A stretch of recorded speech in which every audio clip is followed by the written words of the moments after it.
Hi guys, Robbo46 here, welcome yourselves back to MotoGP 21 on the Xbox Series X. We're doing a 100% race around Spielberg, the Red Bull Ring again, because obviously MotoGP raced here for a second time yesterday.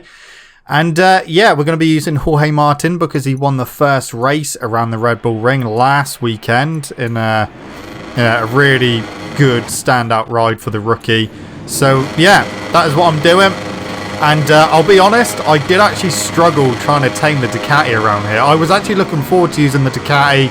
Last time we used Quartararo on the Yamaha. But yeah, this time I was struggling with the Ducati a bit. It didn't feel good on the brakes or anything. And yeah, I just wasn't as comfortable as what I was with the Yamaha. It is a more exciting race than the last one I'd done as well. It's definitely a lot closer.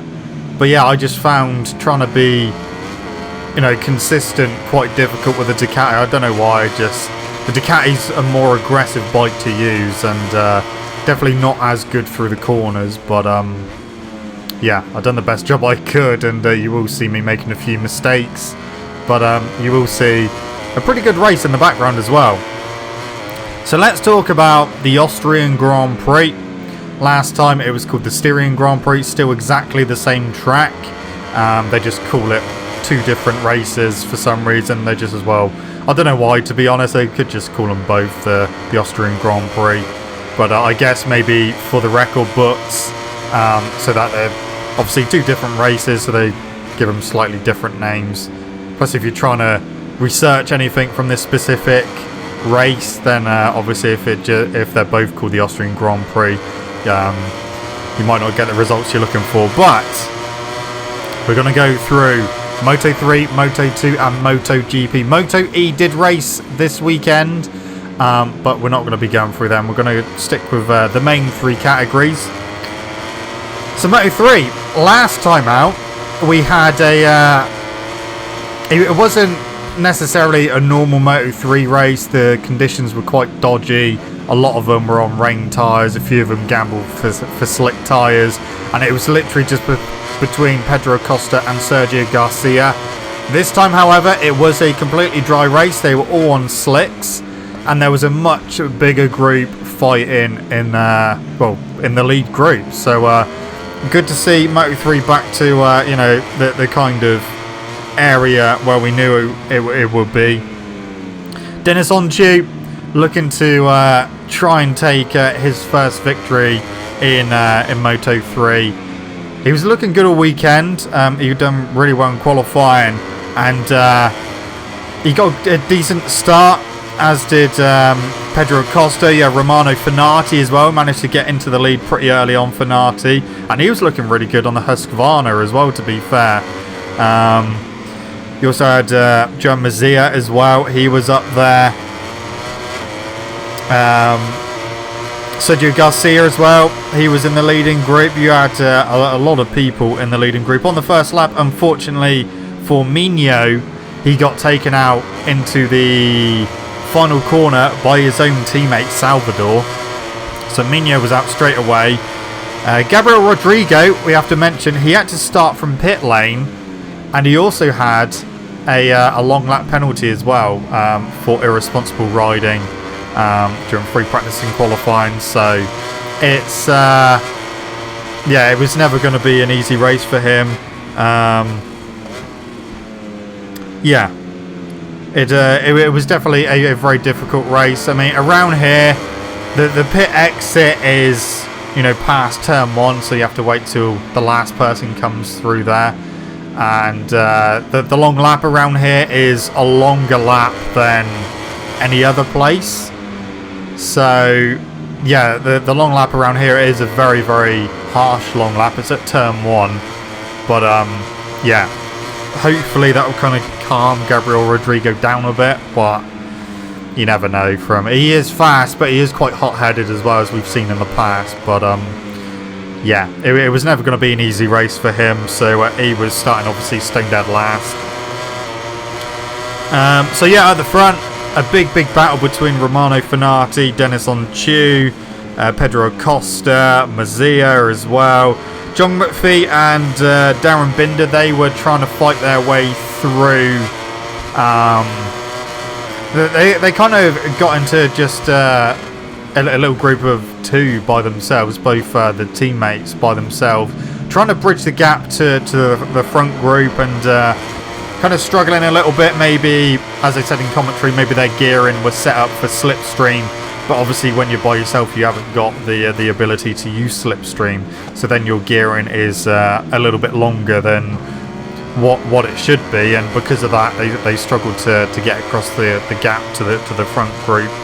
Darren Binder, unfortunately, he did do a bit of a dive bomb move on Sasaki again into the final corner. Quite a late move, pretty much just took the handlebars away from Sasaki, and unfortunately Sasaki went down. He was also in the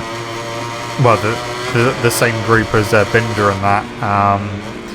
But yeah, I don't think he actually ended up getting a penalty or anything for that, so it was deemed a racing incident. I'm sure someone will correct me if that is wrong, but I don't remember seeing a penalty being brought up for Darren Binder.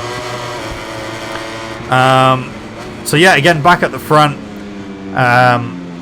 big moves being pulled by people in the front group. Dennis Onchu, really aggressive this season. We know that last season he kind of got beaten up a little bit, especially on the opening laps, but now he's really keen to get his elbows out, and really aggressive but fair overtakes as well. He managed to get back into the lead past Venati, and actually Onchu did actually stay in the lead for quite a lot of the race, from like quarter of the way through the race to almost the end of the race. He was leading. He actually opened up a little bit of a gap at one point to just over half a second over the rest of them. Pedro Acosta was there trying to close the gap down, not quite able to.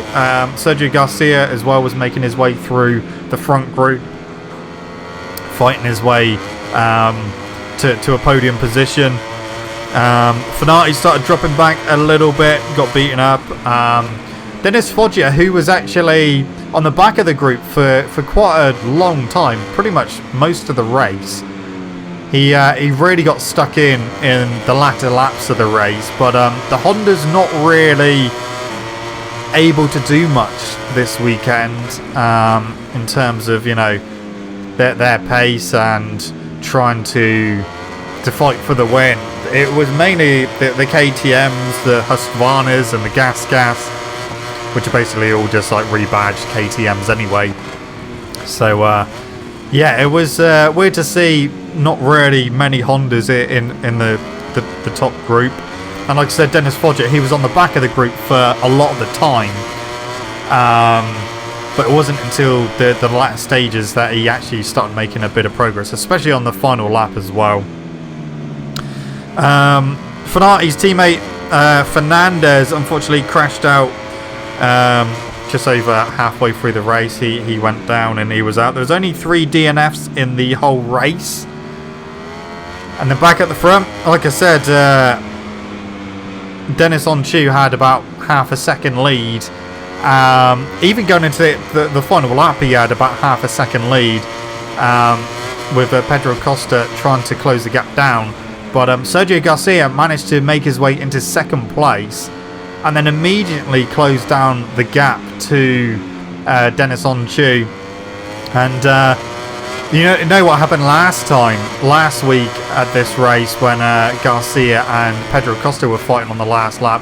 When Acosta went underneath Garcia into turn 9, Garcia unfortunately lost the front and went down, and Pedro Acosta lost the front but managed to save it but went off track. Well, Garcia decided that he was going to pull that move on Dennis Onchu into turn 9. Went up the inside, didn't lose the front or anything, stayed on line. Dennis Onchu didn't go wide or anything.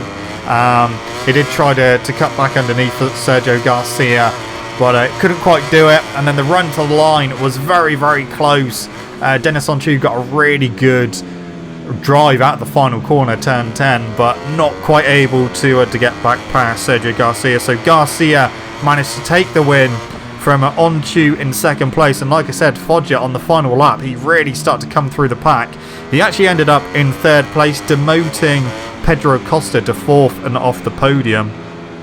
Romano Fenati, who led some of the early laps, he ended up down in fifth place, just ahead of John Masia in sixth.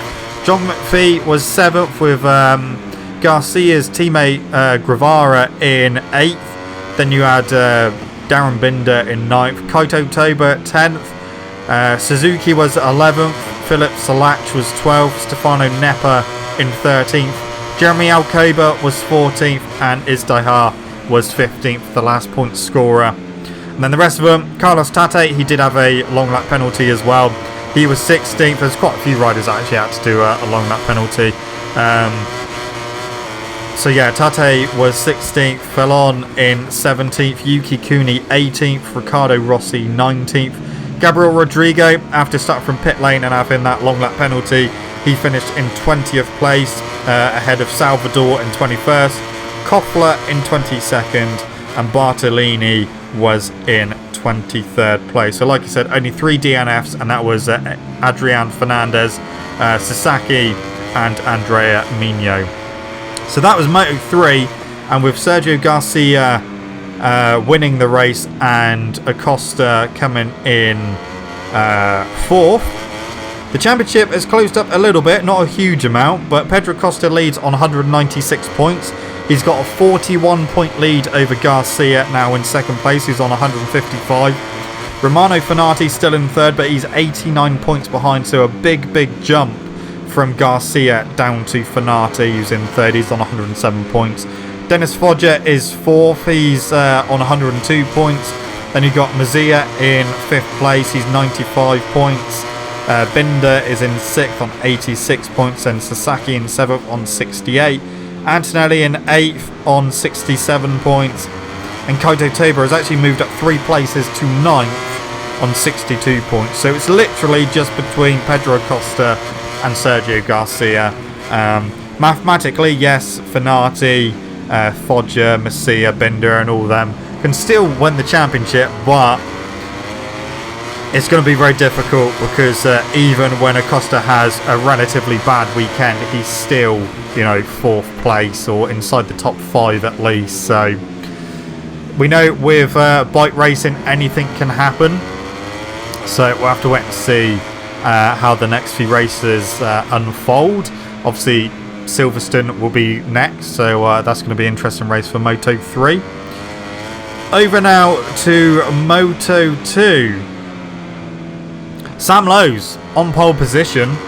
A very good pole position lap that he done in qualifying. He's already admitted that this track is a bit of a nemesis track for him. Obviously last season, in the first race around here, he had a coming together at turn 3, and then the next race, because of that, he had to start from pit lane, and then the previous race around here, he dropped back quite considerably during the race, and finished quite far down. But this race he was starting from pole position, and he actually got a really good start off of pole. Sam Lowe's does seem to struggle with his starts, but for once he actually got a really good start and actually led into turn 1 and led for a little bit before Raul Fernandez, the rookie, came through pretty quickly and got the better of Sam, and there wasn't really a lot Sam could do about it. But Raul Fernandez, who maybe last week his mind was a little bit distracted about the whole contract situation with Tech 3 KTM for MotoGP. Himself, he has said that he would have been happy to stay in Moto2, but obviously the fact that Yamaha have been trying to sign Fernandez for MotoGP and kind of buy him out of his contract, as I tried to sit up there for Bagnaia because he came underneath me, but unfortunately we still collided and unfortunately went down. But yeah, like I said, maybe a little bit distracted last weekend and didn't really have the pace last weekend. That all changed this week. He was looking good at the front. Oyagura, we know that he had the pace last week to win, but unfortunately he extended track limits too many times, had to do a long lap penalty, and that obviously hindered him a lot as Marquez goes down as he tries to go across the curb into turn 1. Yeah, so Ayogura last weekend, it was a shame because he did look really good, and we know a podium has been on the cards for quite some time. Again, another rookie. He got into second place, and I tell you what, he kept Raul Fernandez very, very honest throughout the whole race. At one point, thought maybe he was going to be able to take the lead, but not quite. But 2 rookies at the front in Moto2, that doesn't happen very often at all. But yeah, very good showing from both those riders. Remy Gardner not having the best of weekends, didn't particularly qualify that well. There was an incident at turn 1 involving Cameron Beaubier, Stefano Manzi, and also Jorge Navarro. Unfortunately, it wasn't really, it wasn't a stupid move or anything. It's just Beaubier kind of got squeezed a little bit into turn 1, had to sit the bike up, and then unfortunately collided with Joe Roberts, who then also, kind of like a domino effect, collided with Stefano Manzi, who went down, and then also took out Navarro as well. Manzi did get back up and get going again, but unfortunately for Navarro, he did not. Albert Arenas retired from the race. Yeah, this year definitely not going as he would expect. The reigning Moto3 world champion, finding it a lot harder to adapt to the Moto2 bikes. A bit like the previous Moto3 world champion, Lorenzo Dalla Porta. He had another crash this weekend and another DNF. He's finding it very difficult in Moto2 as well. Not quite as difficult as his first season, but yeah, still finding it hard in the middle class. So at the front, it was Raul Fernandez leading basically the whole race from Ayogura, who was, about 0.4, 0.5 of a second behind Raul Fernandez for basically the whole race. So he was keeping Fernandez honest for the whole race, and it would have been very, very easy for Fernandez to, in fact, make a mistake. However, he didn't. He, was very consistent, just clicked the laps off, hit all the apexes and everything, didn't put a wheel wrong, and rode a really brilliant race, as did Ayogura, to be fair. Augusto Fernandez managed to get past his teammate Sam Lowes and get into third place. He couldn't quite close the gap enough to Ayogura and Raul Fernandez to be able to fight for second and third. But again, he wasn't too far behind him for a lot of the race. He did drop back a bit further later on in the race. And at one point, it looked like Lowes was going to be able to close back in because Lowes went for the hard rear tyre, which is what he set his pole position lap time on. And he was expecting it to kind of come to him later on in the race. But unfortunately, it didn't work out that way. Somkiat Chantra, what a race he had. Both the Indomitsu Honda Team Asia riders riding really well. Chantra inside the top 5. He was fighting with Vietti for definitely the second half of the race, and showing some really good form around the Red Bull Ring. And yeah, Vietti as well, obviously another rookie, first season in Moto2, looking really good. Remy Gardner was having a bit of a fight with Aaron Canet, and yeah, it was a bit interesting to watch. They showed some on boards of Remy Gardner putting a move on Aaron Canet into turn 9, putting his left hand in the air. It almost looked like Remy Gardner put his middle finger up. It was quite difficult to see on the camera. It did look like his middle finger was raised a little bit more than his other fingers, but whether that was just the way he just put his hand up. But I think Canet thought that he put his middle finger up, so Canet repaid the favour and then put his middle finger up to Gardner when he re-overtook him. And then when Gardner got back in front of Canet, he then tapped his the back of his own seat, as if to say to Canet, just stick with me and we'll try and close down the next couple of riders, which would have been Vietti and Chandra. But they didn't quite have the pace to be able to do that. A bit further down, Jake Dixon was having a really good race. He was actually just behind Marco Bezzecchi, who won here last week, but for whatever reason just couldn't get it together this week. Yeah, not a great race from him. He was just inside the top 10. Thomas Luthi was having a bit of a better run this time. He was he was fighting with Bezzecchi for a little bit. He actually got past Bezzecchi and managed to get into 9th position. So a better showing from Luthi this time. We know he struggled this year with that team. He's definitely got the better as his teammate Bo Ben Snyder this week. Barry Boltus, unfortunately, he crashed out of the race just in front of his own teammate. He lost the front into turn 1. Marcos Ramirez as well had a DNF, and so did Yari Montella. He also crashed out as well a bit further on in the race. So, it's Raul Fernandez who took the win. He won by 0.8 of a second in the end, which isn't, a huge gap. Ayagura takes his maiden Moto2 podium with a really good second place. I think, maybe next season Ayagura may be one to watch for the championship. And Augusto Fernandez completes the podium in 3rd place. Sam Lowes took a respectable 4th place. Vietti did cross the line ahead of Chandra for 5th. However, he did exceed track limits. So he was then dropped back behind Chandra after the race had finished. So Chandra did take 5th. Vietti was 6th. Remy Gardner could only manage 7th place. Aaron Canet was 8th. Thomas Luthi 9th. Marco Bezzecchi only a 10th place for him. Jake Dixon a decent 11th place. Fabio Di Gianantonio was 12th. Tony Arbolino was 13th. Then you had Xavi Vierge in 14th. Hector Garzo was the last point scorer in 15th place. And 16th you had Joe Roberts. Bo Ben Snyder was 17th. Siren was 18th. Simone Corsi 19th. Bobier was 20th after having 2 long lap penalties to serve. Harder was 21st. Bulliger 22nd. Schrotter 23rd. And Stefano Manzi did finish, but in 24th place. So that was Moto 2, and because of the way they finished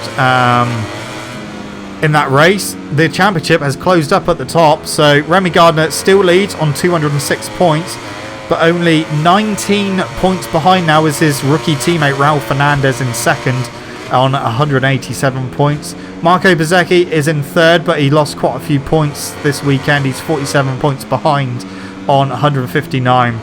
Then you've got Sam Lowes in 4th on 114. Aaron Canet 5th on 83. Augusto Fernandez in 6th now on 82. Di Gianantonio drops a couple of positions down to 7th on 80. Ayagura is joint on points up to 8th on 80.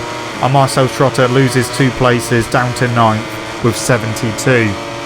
So it is all closing up at the top. And now, well, actually, whilst we're still briefly talking about Moto2 and going on to MotoGP, the news broke before the weekend started that Yamaha had suspended Vinales for this race. You may have seen the video I've already put up explaining about what had happened. Basically, Vinales purposely holding his bike on the rev limiter throughout the first race around here. Obviously, Yamaha really not happy about that at all, so they've decided to suspend him for this race. There's also rumours that if he doesn't race at Silverstone, that Jake Dixon may step up into the MotoGP category. So they're still not entirely sure what way it's going to work, but I guess realistically they would put Cal Crutchlow on Vinales' bike And then, obviously, with Jake Dixon still being within Petronas, they could then put him on the bike that Crutchlow's been riding, which is Morbidelli's bike, so he could move into the Petronas squad for Silverstone. It would be great to see two Brits in MotoGP for Silverstone. That is where they go in 2 weeks' time. Obviously, nothing official has been announced yet, but all the signs are kind of pointing towards that, which would be really, really good to see. So we'll have to wait and see how that develops, and whether, you know, Vinales is going to be racing at Silverstone, or in fact for the rest of the season. We're yet to hear anything about that at time of recording. So that is that. So no Vinales. Fabio Quartararo, he put in a stunning performance in qualifying, but yeah, just got pipped to pole position by Jorge Martin. And oh boy, MotoGP, what a race it was. Got to be at least, you know, it's definitely up there with race of the season, if not race of the decade so far. It was just such a good race to watch. Marquez had a pretty decent qualifying as well. He was on the second row of the grid. But yeah, absolutely amazing race to watch. And yeah, it got very, very hectic very, very quickly in the race. So, like I said at the start, it was basically all about the Ducatis, with Pecco Bagnaia taking the lead. You had Zarco up there, you had Jorge Martin up there, and you had Miller up there briefly, but unfortunately for Miller, he did drop back a little bit during the race. But the Ducatis fighting amongst themselves. You also had Marquez up there fighting with them as well. Quartararo didn't have the best of starts. He made a few mistakes as well when he dropped back through the pack. People making overtakes on him, pushing him wide and stuff. But he did start managing to make some really decent overtakes, and yeah, he started making his way back through all the riders, so that he did get back with the leaders and able to fight with them. Jorge Martin briefly took the lead again before Pecco Bagnaia retook it very quickly, and then you had a bit of a battle between them. Marquez as well was trying to get into the lead. Of course, he managed to get up to second place at one point, but then he got re-overtaken by Jorge Martin, who managed to outbrake him, especially into the likes of turn 9, and get underneath him and push Marquez back to third. Quartararo managed to get past Marquez, and then Marquez made a mistake at turn 1, which really cost him all the way up to turn 3, where he got passed by a couple of riders. Quartararo made a similar mistake as well into turn 1 a bit later on in the race, and he got overtaken by a couple of riders then as well, especially the Ducatis blasting back past. And Quartararo, though, put an absolutely amazing overtake on both Marquez and Jorge Martin into turn 3. Around the outside of both of them. He went around the outside of Marquez, outbraked him, and because he was that much later on the brakes, he managed to get past around the outside of Jorge Martin before they tipped into turn 3, and still managed to make the apex and managed to keep hold of second place. Absolutely stunning bit of riding. And then it started raining a little bit towards the end of the race, especially when we got to lap 7 laps to go. There was a very strange incident earlier on with Enea Bastianini, who was up to 10th place at one point, and then the left hand side of his fairing of his bike flew off down one of the straights, literally showing all the insides of the bike.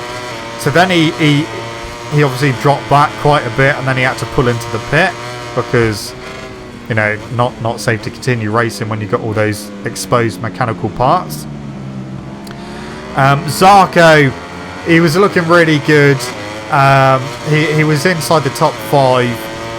At one point he set the fastest lap of the race, but into turn 9 where he crashed during, I think it was qualifying or free practice.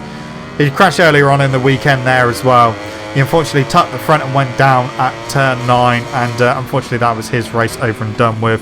And Miguel Oliveira, unfortunately, he crashed out of the race as well. So not a good couple of races for Miguel Oliveira, unfortunately for him. Meanwhile, Brad Binder was making his way through the pack, especially when the conditions started to get a bit sketchy. With 7 laps to go, it really started to rain quite heavily, but only on a couple of spots on the actual track itself. So slicks was still a viable option. They were still working. But because the conditions were getting really sketchy, it really closed everything up. All the riders closed back in. It allowed Jorge Martin, who had in fact dropped back from the leaders, as well as Quartararo, to close back in on the leaders and start fighting for the lead. Marquez hit the front. Looked like he went wide into turn 3, but then he managed to cut it back really smartly underneath Bagnaia to take the lead. And I think Bagnaia was probably quite happy that Marquez decided to take the lead when things was getting a bit sketchy. We know that Marquez, usually when things get sketchy, those are his kind of conditions. He's really good in those conditions. He manages to be able to push a lot harder than anyone else. Like we saw at Sachsenring earlier on in the season when things were getting sketchy then. He then decided to push and break everyone. He wasn't able to break anyone this time. They were all sticking with him, all keeping him honest. And then all hell broke loose. With 6 laps to go, it was raining heavier. And then literally with 4 laps to go, as they were getting to the end of that lap, so at the end of lap 22, they decided to come into the pits. By this point, Brad Binder had managed to get himself on the back of that leading group. Marquez dived into the pits. The other riders followed him, except for Brad Binder, who decided to stay out on slicks. There were other riders who also decided to stay out on slicks. The likes of Valentino Rossi, Alicia Spargaro, Luca Marini, Ika Lecuona. They decided to stay out on slicks and see if they could, kind of keep their positions, because with everyone else diving into the pits and going for wet tyres, obviously for some weird reason MotoGP don't have intermediate tyres. They got rid of them a few years ago, so it's literally either dry tyres or wet tyres. So yeah, a lot of them, especially the leading group, all decided to dive into the pits for wet tyres. A lot of the riders decided to stay out on the slicks. There were 3 laps to go, and remember, it's quite a short lap around here, so it was kind of a toss-up between, if it rains any harder, which it did, could the guys on slicks stay on the bike but also not lose too much time within 3 laps to enable the guys on wet tyres to catch them back up? That was the gamble. At one point you had Binder leading, Alicia Spargaro in second, and Valentino Rossi in third. And a lot of people, including myself, were praying and hoping that Rossi was going to be able to get his 200th podium here at the Red Bull Ring. Marquez obviously led the group of riders out on wet tyres. He was obviously followed by Pecco Bagnaia, Jorge Martin and Quartararo.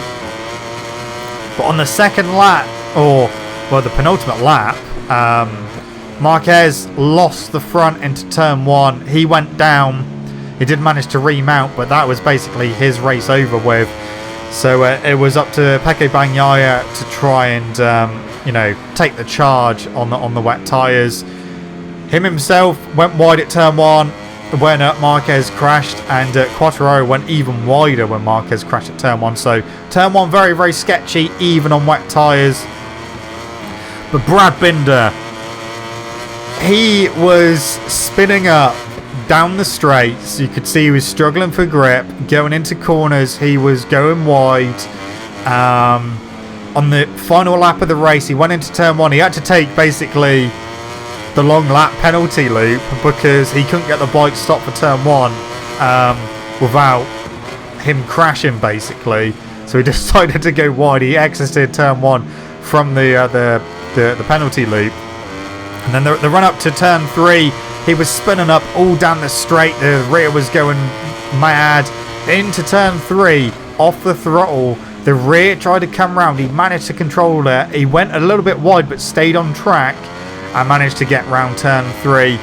Meanwhile, what we didn't see until, the second half of the final lap was Luca Marini and Iker Lecuona had managed to get past Rossi and also Alicia Spargo. Alicia Spargo had started to drop a bit like a stone on the Aprilia. So you had Iker Lecuona and Luca Marini second and third in the race, still both on slick tyres. Rossi was fourth. But Pecco Bagnaia, it showed, the camera cut to him, and he was overtaking people very, very quickly. Obviously, he had switched to the wet tyres, and he was overtaking people like they were stood still. It was amazing to see. It was almost something like you get on this game sometimes when the AI are a little bit slow, and you're just able to blast past them. He had so much more grip, and it was easy to see because you saw a lot of the riders, including like Alicia Spargo and that, struggling to hold a line through the corners. But Bagnaia managed to get past them all. But he wasn't able to catch Brad Binder. Brad Binder actually went on the green, coming out of turn 9 and going into turn 10. He went on the green, which meant that he did have a 3-second penalty because he would have had to do a long lap penalty. However, because he had something like a 13-second lead when he crossed the line and took the victory, he still took the win anyway. Bagnaia came home in second place, and amongst all the chaos, you had Jorge Martin, who had also pitted for wet tyres, come home in third, and Joan Mir again, who had also pitted for wet tyres, who was in the leading group when they all went into the pits.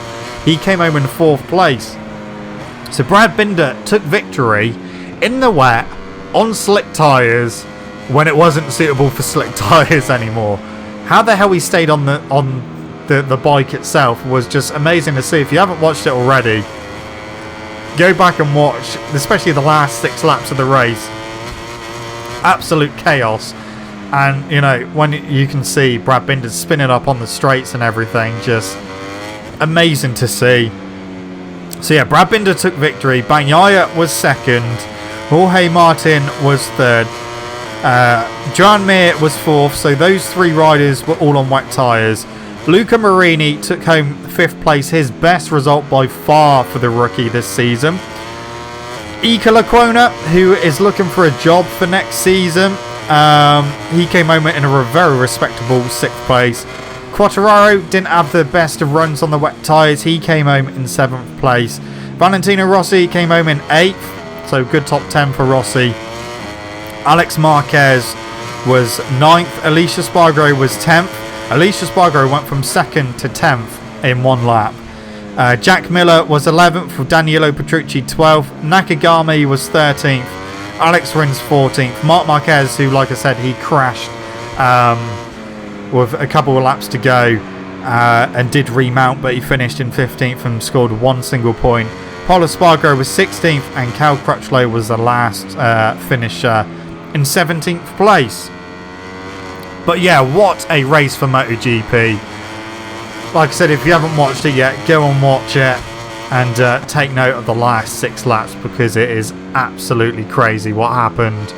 And to see Brad Binder win on slicks in the wet, KTM and Red Bull's home race, I mean, it was just amazing to see. So, considering the Red Bull ring was considered a damage limitation as I almost crashed at turn 1 at the final lap. Yeah, Red Bull ring was meant to be damage limitation for Fabio Quartararo. He actually extends his lead. He leads now on 181 points. Johan Zarco, unfortunately, has dropped 2 positions. Second place now is Bagnaia on 134. He's joint on points with Mir now, who's in 3rd on 134. Zarco is in 4th on 132, so he's only 2 points behind Mir and Bagnaia. But yeah, quite a big blow to Zarco after that crash. Jack Miller is 5th on 105 points. Then Brad Binder jumps up to 6th and now on 98. Vinales, who obviously didn't race, he's in 7th on 95. Miguel Oliveira 8th on 85. Then you've got Alicia Spargo in 9th on 67. And Jorge Martin, after a win and a podium at Red Bull Ring, he's in 10th place on 64 points. So, yeah, what a crazy race. Absolutely amazing to watch. And I tweeted about it after the race, you know, this is why I love MotoGP. So unpredictable, and when stuff like this happens, it's just beyond amazing to see. But anyway, guys, that is it from me. Thank you so much for watching. Don't forget to leave this video a like if you enjoyed it. Subscribe to the channel for more content. I shall see you guys next time. I'll have to do a long race around Silverstone, which I'm really not looking forward to. I hate Silverstone on this game. Yes, I think I'm going to struggle around there, but I will get to use Brad Binder on the KTM around Silverstone, so that will be fun to do. But yeah, stay safe, wash your hands, and I'll see you guys next time. See you!